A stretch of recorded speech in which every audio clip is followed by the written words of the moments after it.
We made it, everyone. It's 2024, and that means it's time to start up another year of searching for lost media. 2023, arguably the best year for found media thus far, is behind us, but it's given us so much optimism and motivation for this year to be another success. And with this morale being so high, I thought a good way to ease into the new year would be to collect a few topics that I've come across from late last year and even a couple from the first weeks of this year, put them together and see if the community can help find them.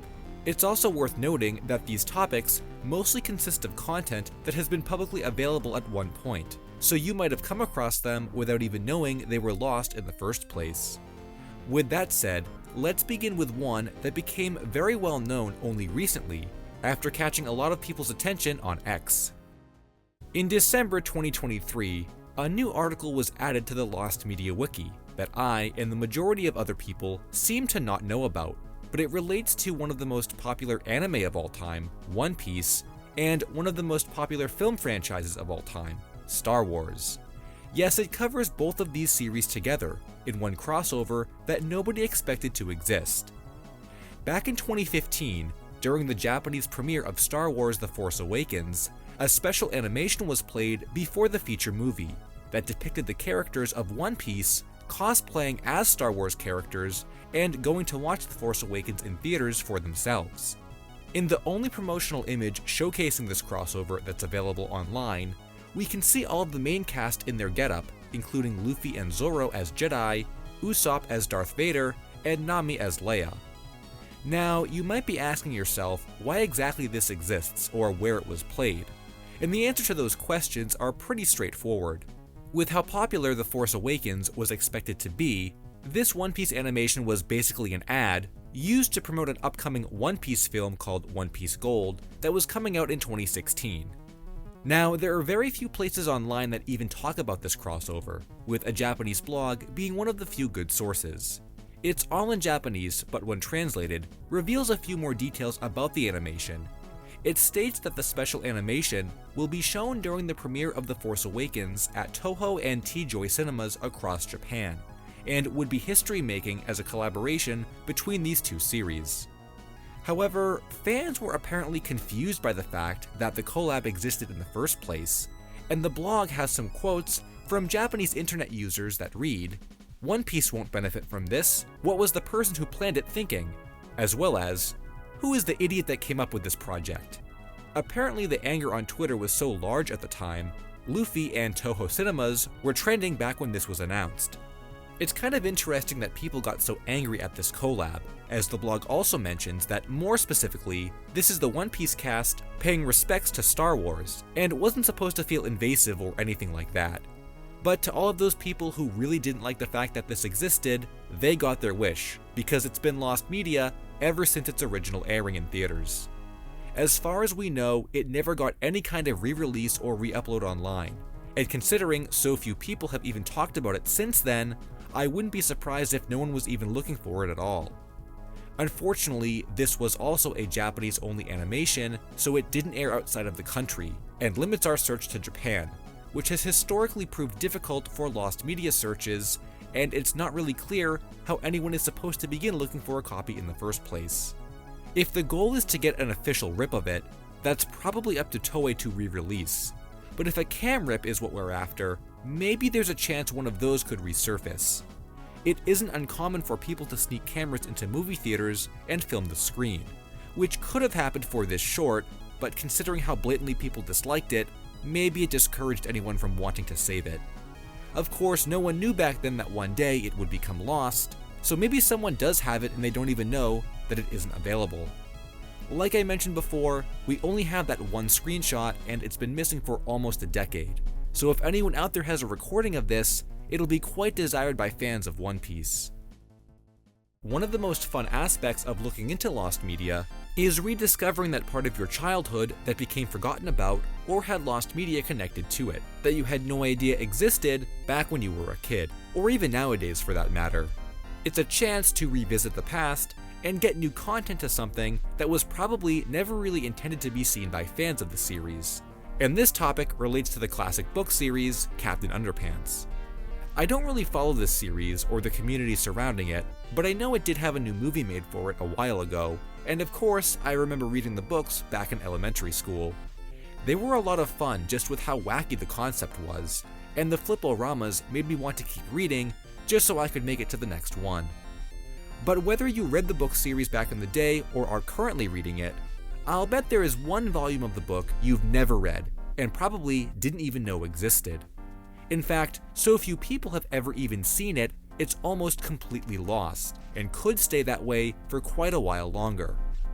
This takes us to the early days of the series, 8 years before Captain Underpants even released its first official volume in the late 1990s.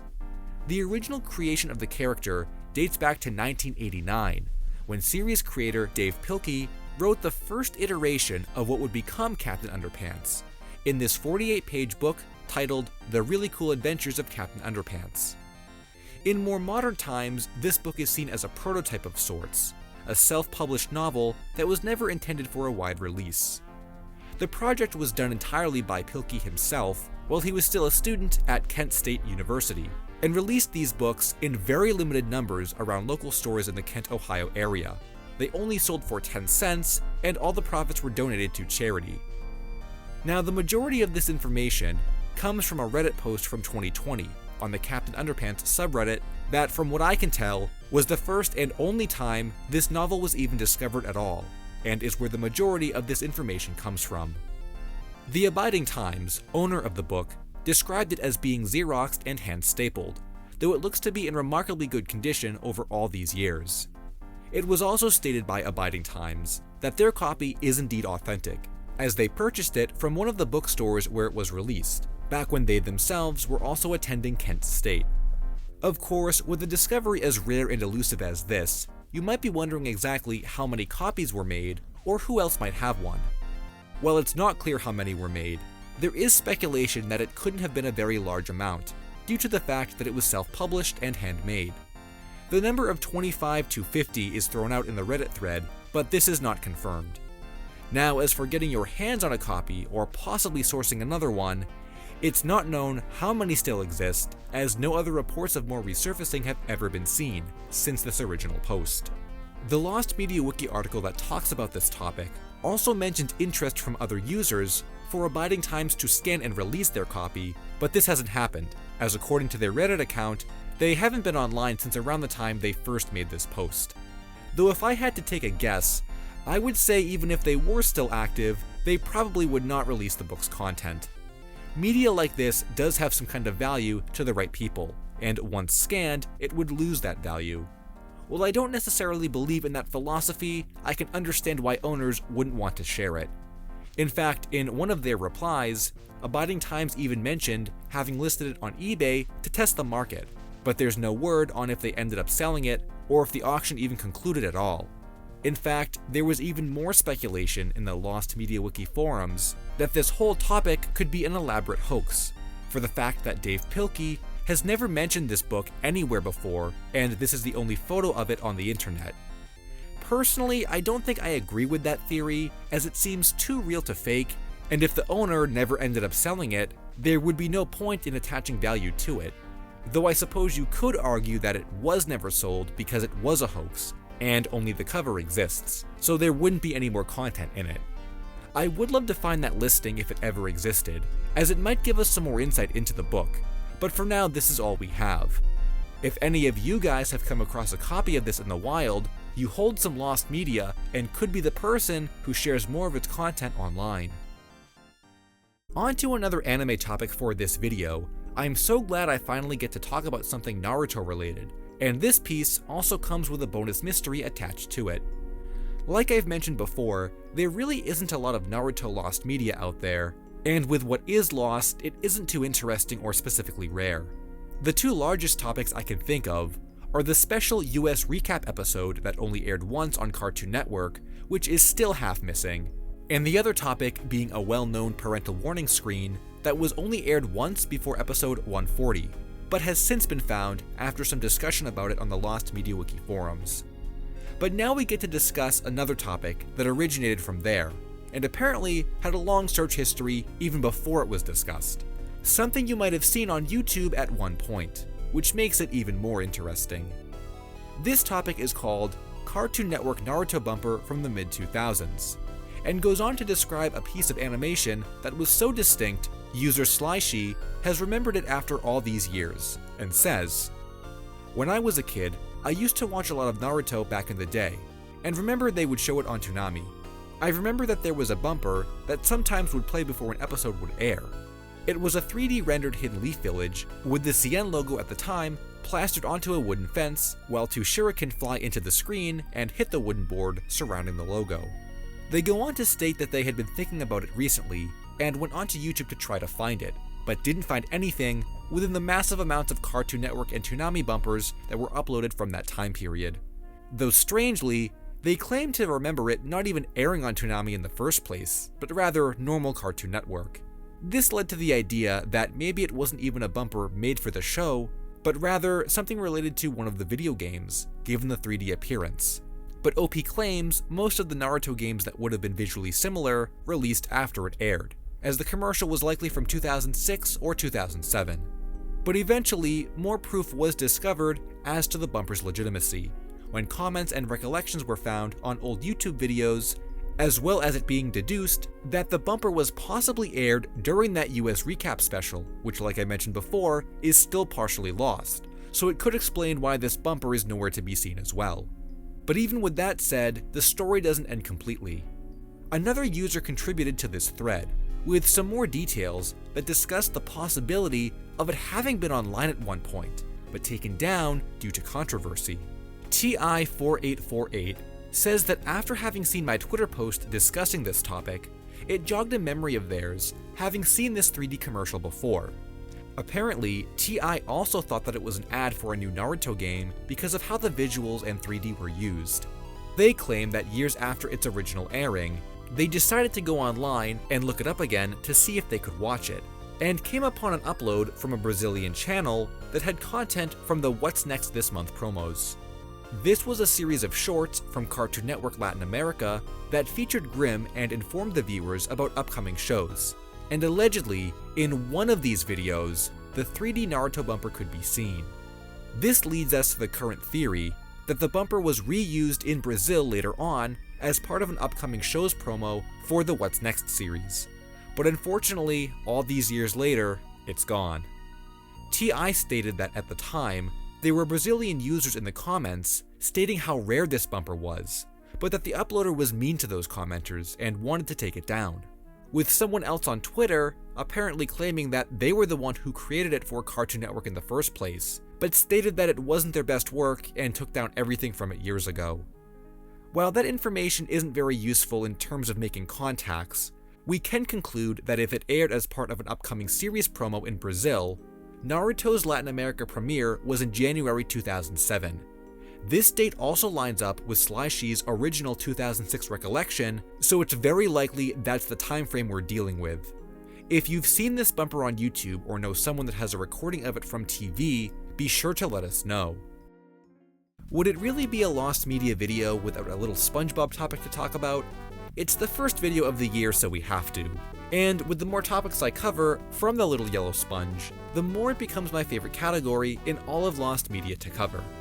We've only begun 2024, and there's already a huge update with uncensored Sailor Mouth. The possibility that crew members of the show took copies of the recording out of the studio. But we'll save the details for that for another video. For now, let's talk about a topic that you might have seen, and also gets put into the Existence Unconfirmed category as well. I do enjoy a good Existence Unconfirmed topic every now and then, like the Foghorn closing logo mystery, and now we have one about fortune cookies. In another thread on the Lost Media Wiki forums, a recollection was posted in July of last year that discusses an old scene from SpongeBob that might have been lost, dating back to the mid-2000s. It describes SpongeBob giving Patrick a fortune cookie who eats the entire snack in one bite, including the fortune, which prompts SpongeBob to say, Patrick, you ate the fortune." Not much else is known about this animation, but 2000's TV Media Fan claimed it looked like Season 1 or early Season 2 animation when it came to visual style, but that they've watched every episode up to 2007, and no such scene exists in any of them. It's also not related to the Layman Fortune episode from many years later. which has led to the belief that it was some kind of commercial, bumper, promo, or anything else that SpongeBob could have appeared in those earlier years. And as we know from all the other Lost SpongeBob topics we've talked about before, that's a lot of other media, so we're not sure exactly right now what it could be. Other users on the forums speculated on what the animation could have actually been, suggesting some other scenes where Patrick eats items, and other episode plots that sound similar to what was being described. Unfortunately, this is where I have a little issue with the topic myself, as it's stated in the very first post that this could have been a Mandela effect or misremembering. Not to mention, if MediaFan was only 4 to 6 when they saw it, that could be a red flag too. In my time researching Lost Media, it's a little more supportive to get that misremembering feeling near the end, after people have already looked around for a bit, and not right at the beginning, which proves in some ways that even OP has doubts this could be real at all. However, I do realize that the zombified bumpers were one of those topics that nobody was quite sure existed until more people remembered them, so you never quite know with searches like this, and since there hasn't been a lot uncovered yet, it could still go either way. A few of the most popular ideas included contacting old crew members like Vincent Waller and asking if he remembered anything like this, or simply finding other scenes from other cartoons that have a similar description. There was one scene from Dexter that fits this quite well, but MediaFan claimed Dexter had long ended by the time the SpongeBob scene was aired. Near the end of the thread, Crumbelievable left us with an interesting thought to consider, that being the possibility of it having been made for the Chinese New Year, and could explain its overall rarity. I really like this idea, and it feeds into the thought of rare early SpongeBob content that people have come across before, but no one can find. Unfortunately, as of right now, no conclusion has been reached, and the other discussion mostly goes in circles or easily gets debunked. Personally, I have no recollection of a scene like this, and could probably apply it to any number of cartoons I've watched before. As other users have stated, it's a common type of joke to make, but I'm interested in waiting this one out and spreading awareness of it. Maybe unearthing more proof that it does exist, or finding it in some forgotten YouTube upload of commercials. The Got Milk commercial is another example that existed in sort of a similar way before it was found in full, so keep your eyes out for an older, animated SpongeBob fortune cookie short. I think it's time we put in some Lost merchandise into the video, because those topics are fun to talk about, and I know a lot of my viewers are interested in that kind of search. And this is one that I actually wanted to talk about months ago, but couldn't fit it into any of my videos at the time. But now is the perfect opportunity to ask if anyone has seen the monster cereal busts. Now, I didn't even know these existed, or that they were lost, but after coming across them last October when searching for Halloween topics, I got really curious as to where they ended up, assuming they're still in existence at all. This story takes us all the way back to October 2020, when General Mills ran a one-of-a-kind contest to give away their iconic monster cereal characters to the fans, in the form of 20-inch busts. On the General Mills website, there's a page detailing this contest, which is still up to this day, showcasing the busts, detailing the contest, and giving you all kinds of pictures and videos that depict the creation process of these statues. Each bust was sculpted by special effects artist Carly Morse, and each one would be given away to a different fan, simply by entering the contest, and it couldn't be any easier to enter. All you had to do was visit the General Mills Instagram page, like the post about the contest, and comment which monster cereal is your favorite, using the hashtag MonsterCerealSweepstakes. Depending on your answer, this is probably how they decided which bust would go to which person. But currently, we have no idea where any of them ended up. When I first discovered this topic, I was really hoping to find a picture of them in someone's collection, or get someone talking about them in a YouTube video, but I couldn't find anything about the winners of these. The post only got around 18,000 likes, which means there were only that many people who could have won them, as you had to like the post to be entered into the contest. Even though at the time, the contest seems like it was written about and promoted on a bunch of different websites. So it's not like this was something that not a lot of people knew about. It did make the headlines. But just like all seasonal content similar to this, it appears as though once Halloween ended, that was also kind of the end of people caring about these, so the news runs dry after that, and there are no other leads to pursue. What's most interesting to me about the whole topic is that it just seems like one of those things that would have shown up by now, if either the winner didn't want theirs and tried to sell it, hoping to get some cash out of it, or if the actual winners wanted to show it off in their collection or to other cereal fans. And that's exactly what happened, for one of the statues anyway. When I told user Rabbit Corridor about this topic, they decided to click around the General Mills post from Instagram and came upon the winner of the Frankenberry bust, who proudly photographed themselves with it and showed a few new angles. This dates all the way back from when the contest was first held, and it proves that one of the busts made it to a happy fan, but the whereabouts of the other two are still unknown. Apparently back then, people were trying to find out who won them, with some discussion in the comments that mentions the names of the winners having been released at some point.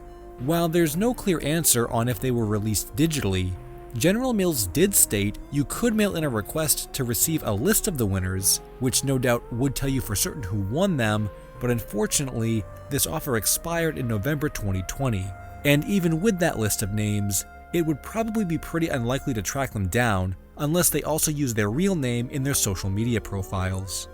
In fact, I can't imagine that many cereal eaters at all would actually enter this kind of contest to win something like this. You probably would have had to have been a big fan or a collector to even do that. I did look on WorthPoint for any mention of them having been resold, but I couldn't find anything about that. I even thought to check the comments of the videos General Mills posted to YouTube about them, one of which had over 300,000 views. But somehow, all the comments got deleted at one point, so there's nothing to see. General Mills has done other monster cereal contests since this one, like the Cause collaboration from a couple years ago, which I did enter and won the minifigures from, but they've never done anything like these busts again. There were thousands of these little figures made, and you can easily find people selling them on eBay. While I'm not a cereal collector, each one of these busts does look really cool, and I hope they're still being enjoyed by someone, or at least still in one piece. I think the worry with this kind of item is how they're literally one of one, and if anything was to happen to them, that would basically erase them from existence.